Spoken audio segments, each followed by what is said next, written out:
novembro foi aquele mês que o universo chegou e olhou pra mim e falou assim: esse é o seu momento de brilhar. Porque finalmente eu saí daquela ressaca literária horrorosa que me pegou em outubro. E aí eu consegui ler bastante coisa legal. Então segura aí depois da vinheta.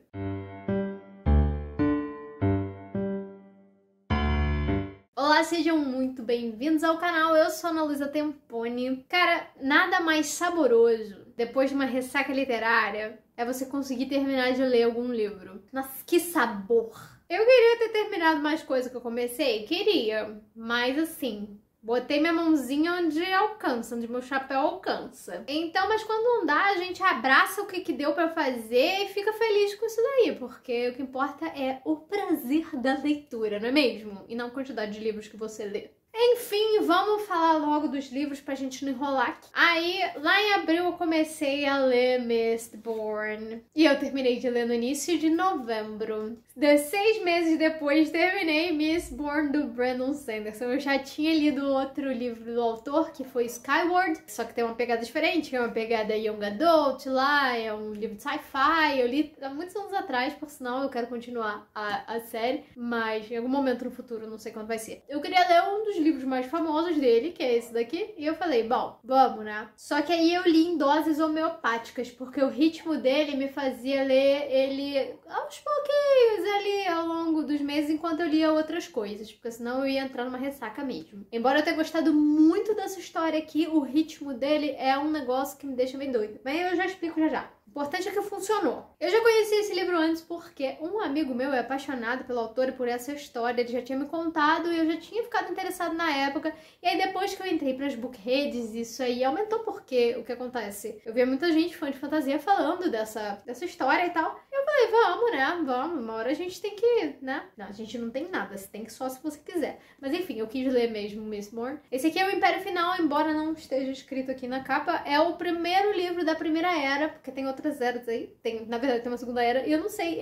Quem é fã do Brandon, me responde aqui embaixo. Vai ter uma terceira era de Mistborn, não vai? Ou eu li coisa e fui enganada? Caso você saiba dessa informação, me conta aqui. Mas enfim, esse aqui é da Primeira Era, primeiro mesmo. Ele é um livro lá de 2006. Me enganei, eu falei no vídeo, no vlog que eu fiz terminando esse livro, eu falei que é 2004, mas não, é 2006. Eu li em inglês porque tava mais barato mesmo, Pocket. Mas é importante lembrar que esse livro já foi publicado no Brasil pelo finado selo de fantasia da editora Leia. E hoje em dia, os livros do Brandon Sanderson estão vindo pela editora Trama. Inclusive, recentemente saiu The Way of Kings, que é o Caminho dos Reis. E foi um sucesso, pelo que eu vi e tal. Muito legal. Eles vão publicar os outros livros da série. Mas Mistborn ainda não veio pra gente uma outra publicação, mas a gente fica aí na torcida que venha, porque quem tem as edições da editora Leia ainda vende por preços exorbitantes. Mas a minha torcida é que esse livro volte a ser publicado aqui em novas edições. Eu vou tentar não me estender, porque eu já falei bastante dele aqui no canal, inclusive vou deixar o link do meu vlog na descrição. Mas esse é um livro de fantasia com elementos de heist, que eu vivo falando aqui, que são grandes trambiques, grandes assaltos, derrubada de império no caso aqui, tá? Então, esse livro aqui fala sobre um grupo de pessoas que meio que vive à margem social, são considerados criminosos mesmo. E um belo dia eles se juntam pra derrubar um império. Até então ninguém nunca havia ousado. Mas não é simples assim não, tem um bom motivo explicadinho, tá, gente? Eu tô falando desse jeito, mas é tudo bem fundamentado. Aliás, uma das coisas que eu mais gostei desse livro aqui é que tudo é muito bem fundamentado e a lore dele é muito boa. Enfim, essa galera vai derrubar um tirano que tá aí no poder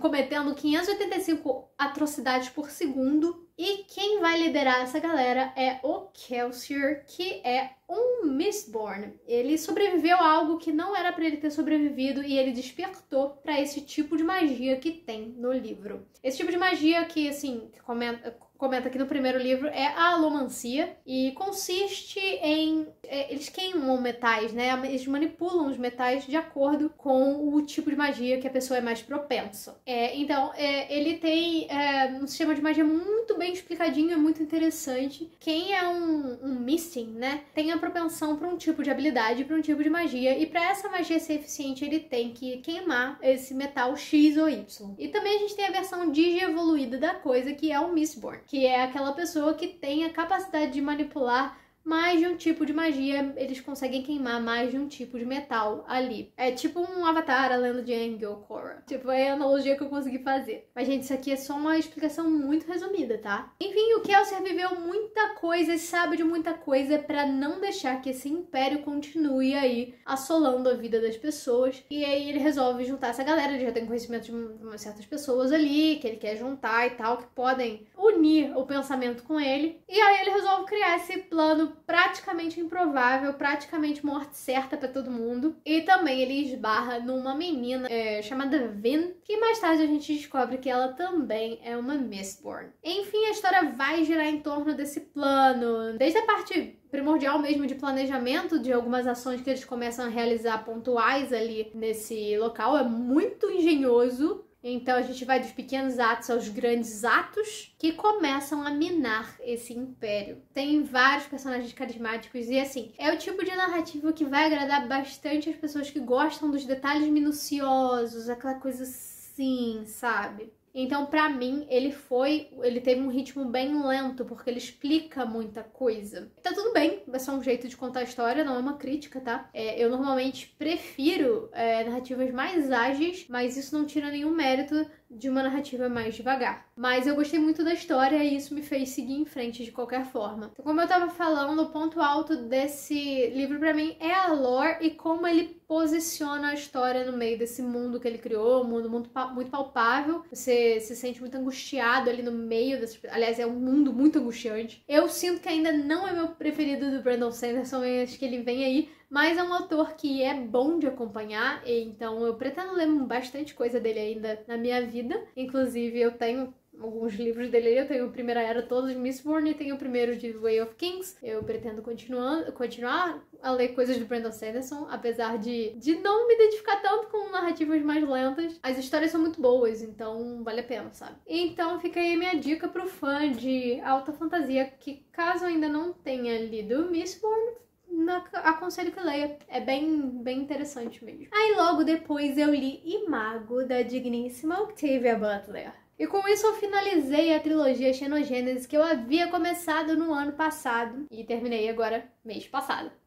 É muito difícil falar sobre continuação sem dar 800 spoilers diferentes aqui, então eu vou tentar ser bem sucinta, porque eu não quero dar spoiler aqui. Aliás, eu tô pensando em fazer um vídeo no ano que vem sobre essa trilogia de uma forma mais livre. Bom, a trilogia Xenogênesis basicamente fala sobre um futuro distópico onde a humanidade se lascou. Novidade. A humanidade chegou a um ponto de conflito que ela ia se extinguir eventualmente. Os humanos elevaram tanto o nível da treta entre si que assim, daqui a pouco não ia restar humano pra contar a história. É aí que entram os Oankali, que é uma raça alienígena que procura de planeta em planeta espécies que estão se extinguindo para que possa salvá-los e com isso possa também receber algo em troca. Nada é de graça, não é mesmo? Esse auxílio vai ter um preço. Então esses Oankalis resgatam alguns humanos que eles conseguem ali da Terra e colocam eles numa espécie de criogenia. Nesse meio tempo eles estudam o corpo dos humanos, enfim, as propensões, as características mais fortes. Eles falam muito sobre a característica hierárquica do ser humano,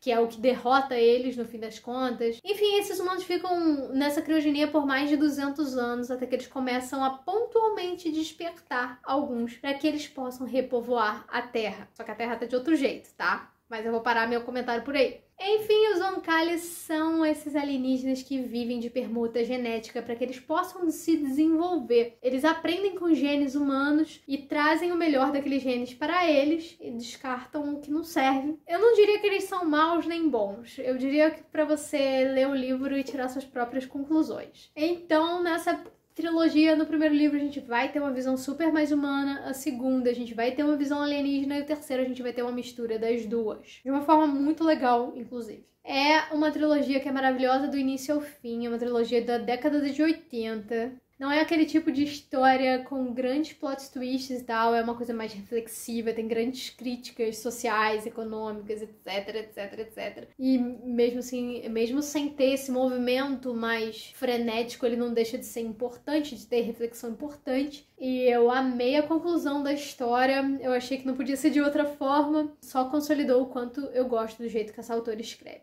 Enfim, eu amei e agora eu estou livre para ler outros livros da Octavia.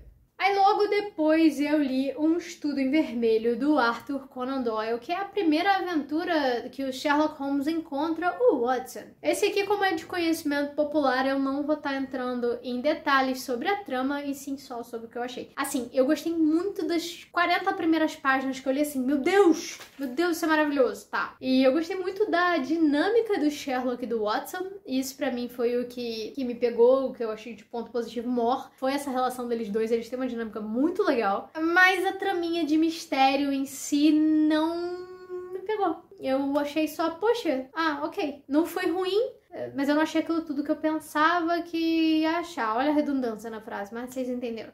Não vou dizer que foi uma leitura ruim. Não foi uma leitura ruim. Foi legal. Talvez eu ainda leia mais livros do Sherlock pra ver se foi só esse que eu senti isso, ou se eu vou sentir isso com todos, porque às vezes eu só não gostei tanto desse assim. E às vezes eu posso gostar de outro. Mas eu não desgostei de todo, não. Acho que ele tem muitos pontos legais. Pra quem gosta de mistério, de uma linguagem mais clássica, então é super legal. Mas os meus preferidos de mistério clássico ainda ficam com a Agatha Christie. Mas foi uma experiência legal. Acho sempre importante a gente ter a experiência por si do que se basear em achismos, sabe? Então foi ok, legal. E aí depois eu li As Vantagens de Ser Você, da Rai Tavares. Eu li no Kindle, vou deixar a capa aqui, porque eu sou apaixonada por road trips, histórias sobre fuga e afins. No caso, esse aqui não é a história sobre fuga, é só uma road trip mesmo. E eu procuro consumir muita road trip porque eu escrevo algumas histórias assim também. Então, tudo quanto é road trip, me indica aí embaixo, tá? Filme, série, livro, por favor, me indica aqui embaixo. E quando esse livro foi lançado, eu não peguei ele logo de uma vez porque eu achei que ele se tratava sobre conflitos e dramas de pessoas de 18 anos, por ali, que estão saindo da adolescência e entrando na idade adulta, mas não é. É o conflito de pessoas ali de 24 anos, que é um pouquinho mais próxima da minha idade, embora eu já tenha passado 6 anos desde então. Então, enfim, é um livro sobre conflito de millennial. Aí eu falou comigo. A história vai girar em torno de Ana, que é uma mulher de 24 anos e tal, e ela é escritora, embora ela não acredite tanto assim no potencial e no talento dela, e ela trabalha como operadora de telemarketing para ter algum sustento na vida. Ela tá infeliz com a vida dela social, ela tá infeliz com o trabalho, ela tá com aqueles questionamentos que, bom, provavelmente você já passou por isso, porque eu já passei inúmeras vezes na minha vida. Obrigado, te amo, terapia. Enfim, aí a Ana tá se sentindo assim, o fracasso do fracasso. E num dia, quando ela tá perdendo o último fio de dignidade dela, os últimos 30 reais da conta dela, ela gasta num livro de um coach que promete que a pessoa vai ser foda. Mas tem que seguir as dicas dele. E aí ela se sente uma lástima depois que ela compra isso, porque ela falou, não é possível, olha só, o meu último recurso é recorrer às palavras de um coach. Até os amigos dela sacaneiam ela por isso, ela se sacaneia por isso, enfim. E aí um dia que ela tá na livraria, ela esbarra com uma ex-colega de classe, na época de escola, o crush platônico maior dela, que é a Bárbara. Só que a Bárbara não sabe disso, tá? Elas não se viam desde a escola. Só que a Ana, secretamente, ficava lá no Instagram, olhando a vida da Bárbara, falando, olha lá, que mulher bem-sucedida, e eu aqui, ó, que desgraça eu, olha lá, ela maravilhosa, olha eu, que desgraça, ela nunca vai olhar pra minha cara, entendeu? Nesse nível. Só que aí, papo vai, papo vem, a Bárbara acaba vendo o livro do coach na mochila da Ana e fala, pô, que legal, parece legal esse Tony Diniz aí, esse coach, né? A minha empresa vai tá organizando uma espécie de, não é passeio, não, uma espécie de retiro lá no Jalapão, no Tocantins, assim, vai ser muito legal, por que você não se inscreve? Aí a Ana fala assim, eu já comprei o livro do cara, eu não tenho nem um um mísero centavo na minha conta. Como é que eu vou e retiro no Jalapão? E aí ela fala, não, muito obrigada e tal. Enfim, vão embora, e cada um pra um lado e tal, beleza. Só que assim, alguns eventos ali no meio acontecem pra conspirar que ela sim vai esse evento aí que vai ter do Tony Diniz, que é o coach. Mais alguns eventos atrapalham o caminho e ela acaba tendo que ir de carro, de carona. Com quem? Com Bárbara. E Bárbara sozinha? Não, Bárbara é o namorado dela, você imagina a treta. E a Ana acaba arrastando 2 amigos dela pra esse retiro e tal. Uma confusão, e aí começa a road trip até o Jalapão. Esse é um livro que ele é muito divertido, mas ele também é muito sábio em apontar os conflitos da nossa geração, que você que tem aí uns 20 e poucos anos, até uns 30 e poucos, ou já passou, ou tá passando por esse momento. Ele é um grito e ao mesmo tempo é um carinho pra dizer que, tipo, tudo vai ficar bem. Se a gente olhar não só pra um lado, mas olhar pros outros, sabe? Ai, tô reflexiva aqui, aleatória. Mas é isso, esse livro me deixou assim. Tem hora que você se sente a própria personagem, tamanha dor que ela sente, tamanho, sabe? Ai, eu já me senti muito assim, igual essa personagem, infelizmente. Esse momento passa. É um retrato muito fiel da nossa geração aí, né, povo? Tem um humor super ácido também e tal. A premissa já diz aí, tem um casalzinho sáfico aí. No início eu não tava gostando muito do casal, não. Depois eu achei ele maduro e achei interessante. Enfim, eu não vou detalhar muito mais pra não spoiler. Tinha hora que eu odiava todo mundo, que eu gostava de todo mundo também, enfim. Foi um livro que foi muito bom de ler. Eu gostei muito das sensações que me evocou. Eu chorei pra caramba. Porque quando a gente se identifica com algumas coisas, a gente, né, só vai ladeira abaixo. Mas o livro ele te joga ladeira abaixo, mas ele tem uma mãozinha ali esticada pra te ajudar. Ele vale super a pena e ele é super facinho de ler. Fica aí a dica também. Aí, logo depois, eu acabei a releitura de Carmila, do Sheridan Le Fanu. Já falei sobre esse livro aqui no canal milhões de vezes. Eu releio esse livro anualmente. Eu reli nessa edição aqui da Wish, que eu também já mostrei no vídeo de unboxing aqui da Black Friday. O link tá na descrição, caso você queira ver mais de perto. Eu amo essa história, eu amo como a gente reinterpreta essa história hoje em dia, ao invés do tom punitivo do século XIX. E eu não canso de dizer que minha torcida sempre é da Carmila. Ele provavelmente não tinha essa intenção na época aí, no século XIX, mas é isso que aconteceu. Pergunta aí, se você, pra todo mundo que gosta de Carmila, pergunta se alguém não torceu pra Carmila. É claro que torceu. Quer dizer, não sei, né, gente? Tô falando por todo mundo, não posso fazer isso. E por último, eu li Diva Galáctica, do Diego Mendonça. Esse aqui é um compilado de contos, eles são episódicos. Eles podem até ser lidos fora de ordem, mas eu não aconselho, porque tem algumas coisas que se interligam. Então aqui a gente vai acompanhar o dia a dia e as aventuras de um trio de piratas espaciais. São 2 alienígenas e uma terrana. E esse livro aqui, eu vou falar pra vocês. Se tu é fã de séries ali dos anos 90, de óperas espaciais ali dos anos 90, isso aqui é um prato cheio, tipo Farscape, Stargate, Star Trek até, Star Wars em si também. Eu indico muito se tu é fã dessas coisas. São contos de ópera espacial, né, obviamente. Como são histórias curtas, eu não vou estar entrando em detalhes sobre as histórias, mas eu amei. Eu esperava gostar, porque eu gosto muito do tema, mas eu amei. Mas, assim, falando um pouquinho por alto, eu gostei muito da dinâmica do trio. Eles são muito carismáticos, eles são muito bons de acompanhar, e eu poderia facilmente ler várias aventuras deles. Se eu gostei muito em contos, eu imagino que eu adoraria acompanhá-los em um romance. Ou em outros contos também, mas enfim. E os meus preferidos foi Palavra de Honra, que se passa numa arena. E gostei também muito do conto que dá nome ao subtítulo, que é A Cidade Púrpura, que é uma história sobre uma trambicagem, que 2 personagens invadem ali um planeta que vive em suposta paz, é uma coisa meio utópica, tá? Tipo, não tem... Aqui tá tudo perfeito. Então, assim, venham morar aqui é tudo perfeito, aqui é tudo lindo. Elas vão lá numa missão de trambicagem pra roubar uns negócios. Mas aí ia dar tudo absolutamente errado e eu não vou comentar o porquê, porque eu quero que você leia. E melhor, ele está disponível no Kindle Unlimited, caso seja do seu interesse. Vale muito a pena, cara. Eu tinha lido o primeiro conto e tinha achado legal, mas os outros, eles tomam uma proporção tão grande, assim, tão boa. Vale a pena você falar pro primeiro e falar, poxa, é bacana, e os outros são maravilhosos, sabe? Não desmerecendo o primeiro, pelo amor de Deus, tá? Foi só o que eu menos gostei e tal, mas os outros ganharam meu coração, assim, fácil. Tem cada situação aqui. E tu ri, tu chora, enfim. Então fica aí a dica pra você que é fã de space operas.